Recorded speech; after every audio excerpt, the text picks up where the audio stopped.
룻기 1장 6절로 7절입니다.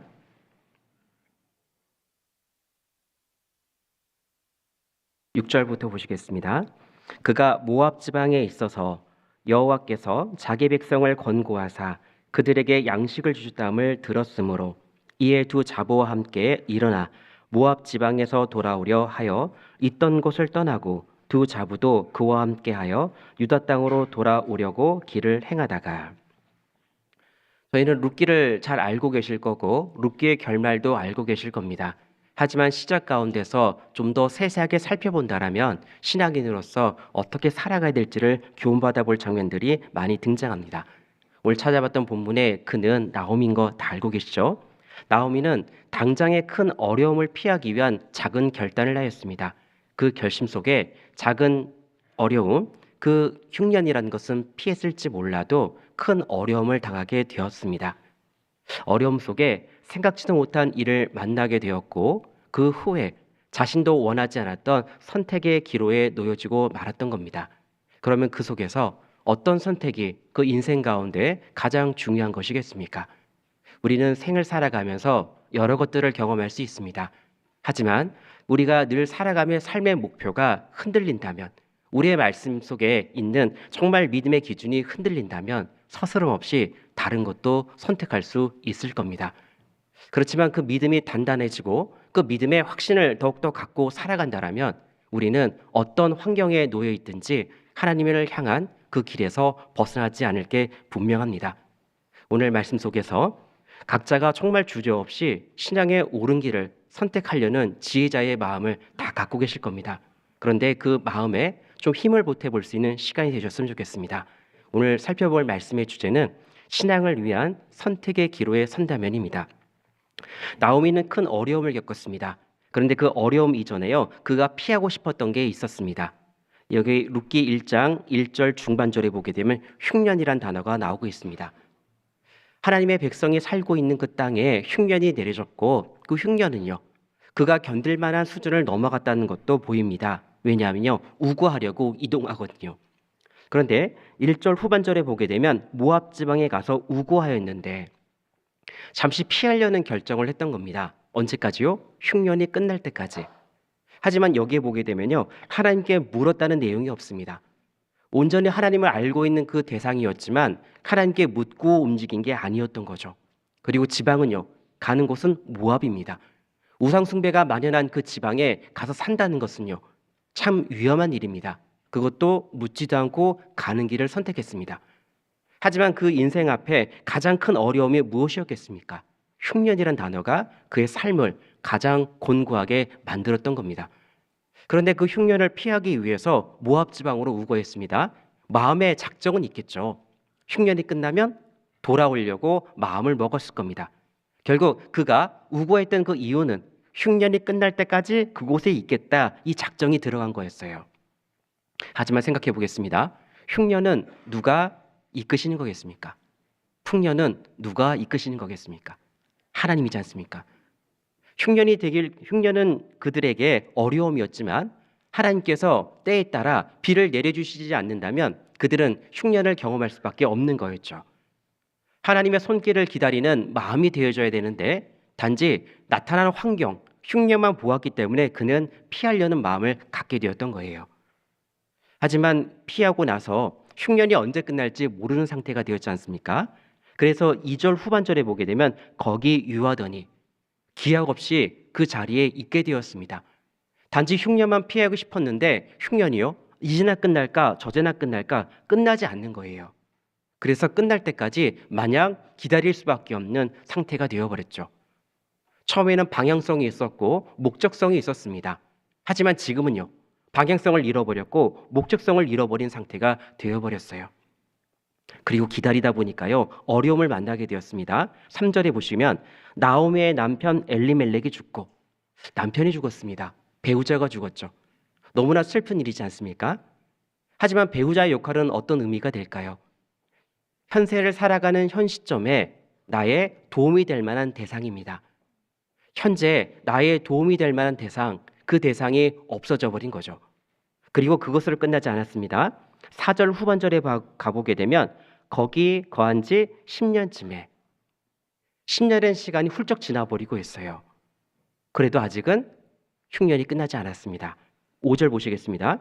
말론과 기련 두 사람이 다 죽고 그 여인은 두 아들과 남편 뒤에 남았더라. 아들 둘도 죽어버렸죠. 자녀의 죽음 얼마나 큰 슬픔이겠습니까? 어떤 것도 위로가 되지 않을 겁니다. 하지만요, 여기에서 말씀하는 아들의 죽음은 뭘 의미할까요? 미래에 의지할 대상이 사라져버린 거예요. 현재도 그러하고 미래도 그러하고 더 이상 의지할 만한 대상을 전부 다 잃어버렸다라는 그의 형편이 나타난 겁니다. 분명 의지하고 싶은 것이 있었을 겁니다. 하지만 현재도 그러하고 또 미래에도 의지할 만한 대상이 없어져 버린 겁니다. 나오미의 입장에서는요, 극한 고난에 있는 겁니다. 극한 어려움에 있는 것이고 감당할 수 없는 어려움에 놓여져 있는 게 맞았던 거죠. 이 모든 것의 시작을 찾아볼 수 있는 열쇠가 룻기 1장 1절에 가보시게 되면 사사들이 치리하던 때라 그랬습니다. 저희 룻기 바로 앞장의 사사기를 알고 계시죠? 처음 시작은요, 하나님께 묻자와 가로되, 마지막 장은요, 자기의 소견에 옳은 대로 행하였더라. 결국 사람의 마음이 드러나고 사람의 방편과 사람의 생각이 점점 더 커지던 시대에 나타났던 일이라고 이 가운데 전하고 있습니다. 우리가 살아가는 그 시대가 이때와 비슷하지 않겠습니까? 많은 세상 사람들은 자신을 앞세우고 자신의 지혜가 높다고 이야기하고 있습니다. 하지만요, 하나님의 진리가 있는 그 속에서도 그들은 그 모든 것들을 받아들이지 않고 있잖아요. 정말 모든 것이 혼돈되어져 있고 모든 것들의 가치관이 흔들리는 그 시대, 우리가 살아가던 그 시대와 동일하지 않겠습니까? 우리가 신앙생활 하다 보면 그런 일도 만나게 됩니다. 작은 일도 만나볼 수 있고 별로 내 마음에 두지 않을 만한 일도 만나게 됩니다. 하지만 결국 그 모든 것의 결단과 결정이 나의 신앙과 연결돼 있다면요, 모든 것들이 작은 것이 아닌 겁니다. 나오미도요, 그걸 몰랐을 거예요. 하지만 작은 선택으로 인해서 지금 10년이란 세월이 흘러버렸고 자신의 현재와 미래를 책임져 줄 만한 의지할 만한 대상이 다 사라져버린 그 인생 가운데 가장 큰 어려움을 겪고 있는 것을 성경에서 확인해 보고 있습니다. 만약 저희가 이런 일을 만난다라면 어떤 마음을 갖고 살아가시겠습니까? 사실 우리 마음속에 절망과 또 원망에 대한 마음을 갖고 살아가는 것이 당연하다라고도 여겨집니다. 하지만요, 믿음의 사람은 달라야 될 겁니다. 인생의 마음 가운데, 그 연약한 마음 가운데 절망과 고통과 더 이상 회복될 수 없는 그 어려움을 겪고 있더라도 하나님의 사람, 정말 믿음의 사람이라면 그 시간에서도 하나님께서 우리에게 심겨주신 그 복음의 열매가 들어야 된다는 것을요, 우린 교훈받아 볼 수 있을 거예요. 그 어려움 속에서도요, 나오미가 오늘 읽어봤던 6절과 7절에 있었던 그 내용을 행하게 되고 있는 겁니다. 나오미는요, 정말 어려운 상황이었습니다. 하지만 6절 보시겠습니다.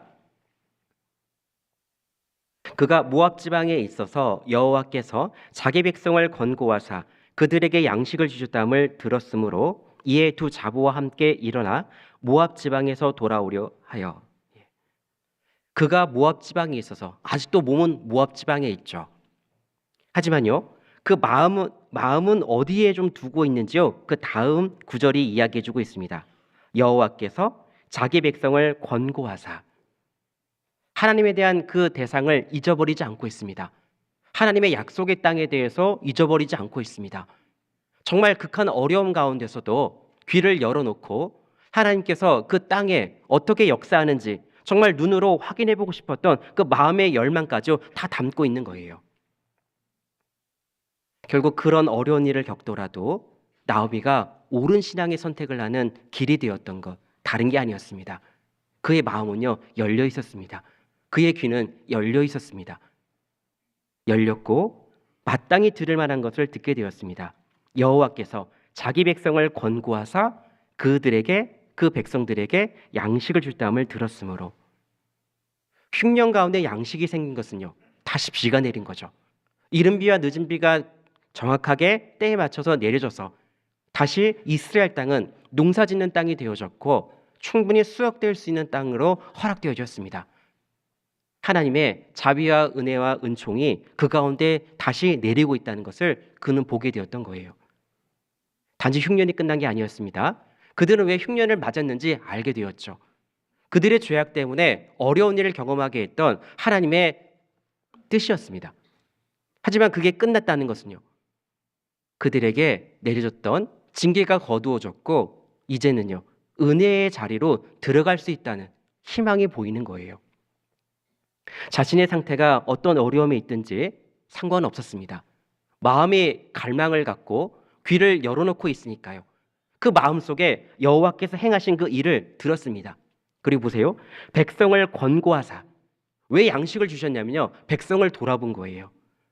나의 사랑하는 그 대상이 버려지는 것을 원하지 않으셨습니다. 충분한 시간 가운데 그들에게 교훈이 되는 걸 원했지 버려지는 걸 원하지 않으셨어요. 거두어 들이셨습니다. 그 징계의 부분을 거두어 들이셨고 이제는요. 은혜밖에 남지 않았다는 것. 그거를 알려주기 위한 그 사실로서 흉년을 그치게 하셨다. 이걸 의미하게 되는 겁니다. 나오미의 마음 가운데 들린 거예요. 하나님의 손길이 들려졌고 하나님의 행하심이 들려졌습니다. 그럼 마땅히 그 마음 안의 열망은요. 내가 왜 이 땅을 떠나왔는지 다시 돌아가야 될 이유가 생겨버렸습니다. 그리고 돌아갈 이유 속에 내 마음을 다짐하고 나간다면요. 갈 수가 있는 거 아니겠습니까? 나오미의 마음속엔요. 들었습니다. 그리고 듣고 난 이후에 그도 마음을 바꿨습니다. 6절 중반절에 보시면 이에 두 자부와 함께 일어나 모압 지방에서 돌아오려 하여 이제 마음까지 바꿨어요.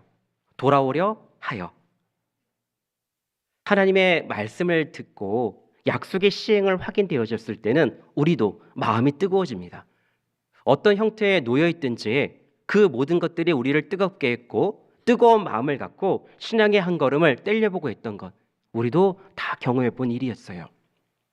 그런데 마음만 먹어서 되겠습니까? 아니죠. 늘 우리는 마음에서 멈춰버릴 때가 너무나 많습니다. 하지만 신앙은요. 말씀이 삶에 녹아져 있는 겁니다. 마음에서 뜨거워진 것이 끝이 아닙니다. 뜨거워졌다라면 이제 힘이 생긴 거고 힘이 생겼다라면 그 발걸음을 떼야 될 거예요. 룻기 1장 7절 보시겠습니다. 1장 7절에 있던 곳을 떠나고 두 자부도 그와 함께하여 유다 땅으로 돌아오려고 길을 행하다가 있던 곳을 떠났습니다. 모압 지방을 떠났다는 것은요.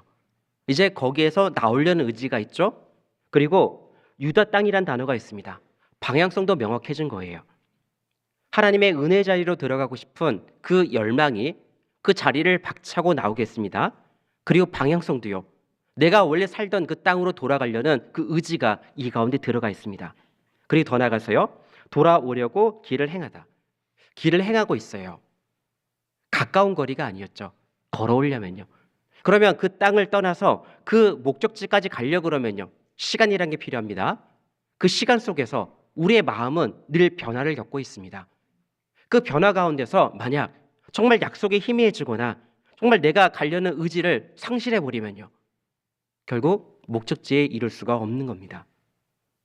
신앙생활하면서 우리에게 부족했던 게 바로 그거였어요. 마음이 없어서가 아니었습니다. 마음도 있었어요. 왜요? 늘 말씀과 교제 가운데 들려졌던 하나님의 말씀이 있었고 또 많은 성도들의 간증이 있었기에 우리는 늘 우리를 어떻게 권고하고 계신지 알 수 있는 기회가 있었습니다. 마음은 뜨거워졌는데요. 있던 곳을 떠나고 신앙의 그 한 걸음이 어려웠던 적도 많았던 거예요. 정말 끝까지 행하는 것도 쉽지 않죠?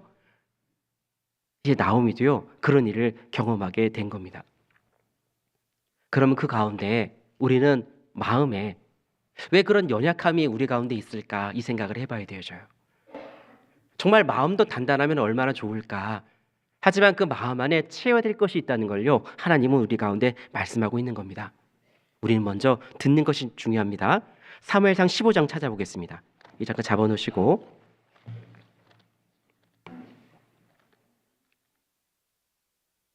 사무엘상 15장 22절입니다.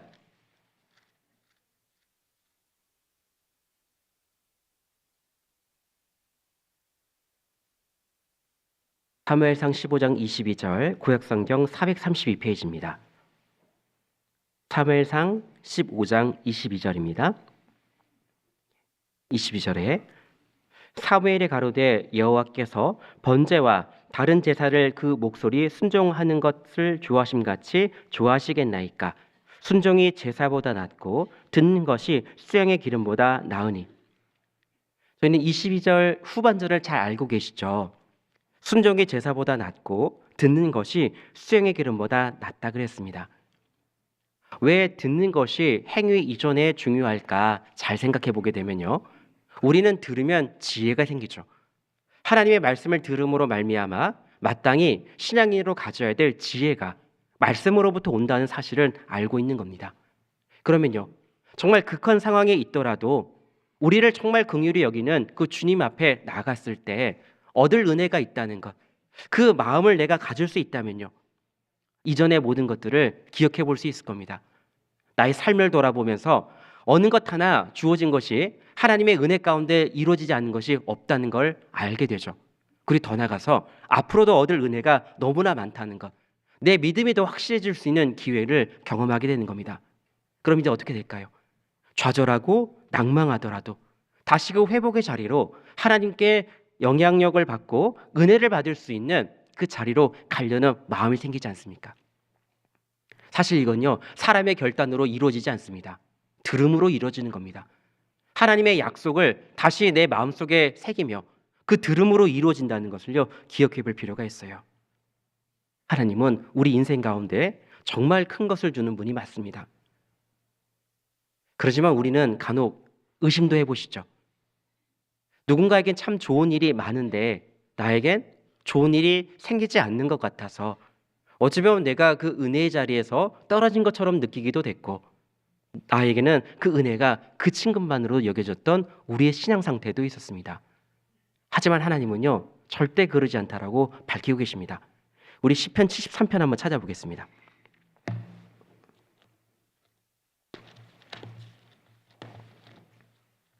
시편 73편 1절로 3절입니다.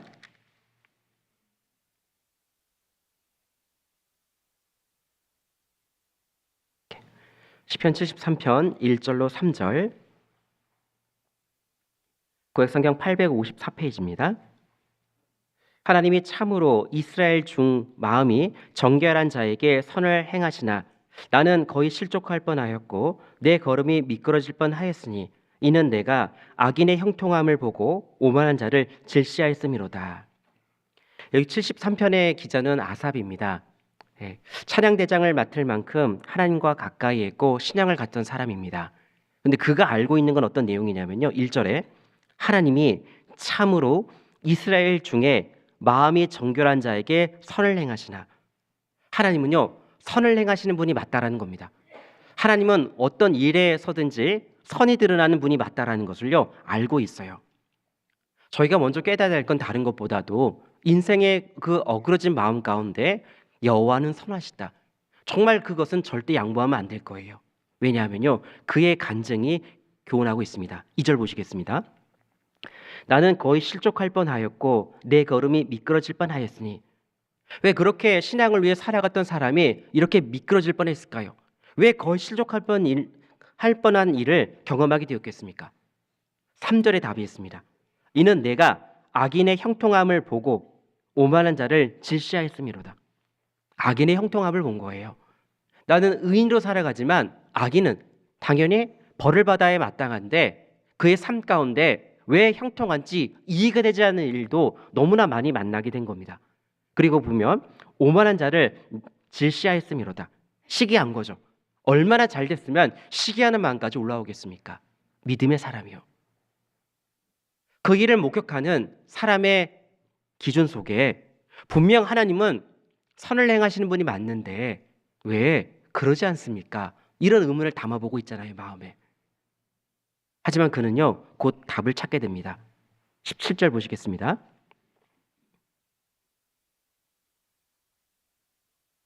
네, 17절에 하나님의 성소에 들어갈 때에야 저희의 결국을 내가 깨달았나이다. 그가 그런 마음을 갖고 있었지만 성소에 들어갈 때 하나님과 가장 가까이 있을 수 있는 그 시간 속에 깨달은 거죠. 저희의 결국, 악인의 결국을 깨닫게 된 겁니다. 악인은요, 지금은 형통할지 몰라도 결국 잠시 후에 멸절할 것이고 그가 받을 형벌이 준비되어 있지 않습니까? 우리 의인은요, 비록 지금 고난받더라도 영원한 시간 가운데서 얻을 것이 있죠. 우리의 그 시기, 우리의 시기가 따로 있다는 것을요, 이 아삽은 후에 알게 됐던 거예요. 어디에 들어갈 때요? 성소에 들어갈 때. 하나님과 관계를 맺고 살아갈 때, 정말 하나님과 가까이 살아갈 때 깨닫게 되었다는 것을요, 이 가운데 간증하고 있어요. 만약 그걸 몰랐다라면요, 여기 15절부터 보시겠습니다. 내가 만일 스스로 이르기를 내가 이렇게 말하리라 하였다면 주의 아들들의 시대를 대하여 괴유를 행하였으리라. 앞에 보니까요, 얼마나 많은 내용에 원망이 있는지 모르겠습니다. 그런데요, 몰랐다라면 내가 그렇게 했을 것이다 이런 얘기 하잖아요. 하지만요, 알았으면요, 마음을 바꿀 수 있는 거죠. 분명 하나님은 우리 삶 가운데 선을 베풀고 계셔요. 이 아삽도요, 비록 지금의 시간 속에서는 자신이 실족할 뻔한 일도 경험하였고 걸음이 미끄러질 뻔한 일도 경험하였지만 하나님과의 대면 속에 알게 되었습니다. 결국 깨닫게 되니까요, 문제가 다 풀리게 됐던 거예요. 저희의 삶 가운데서 드러날 수 있는 실족할 뻔할 만한 일도, 또 미끄러질 뻔할 만한 일도 있으시죠. 하지만 언제 깨달으셨습니까? 그리고 만약 이런 일을 지금 겪고 있는 분이시라면 어떻게 하면 깨달을 수 있을까요? 하나님과의 올바른 관계 속에, 그 접점 속에 분명 하나님께서 깨닫게 해주실 겁니다.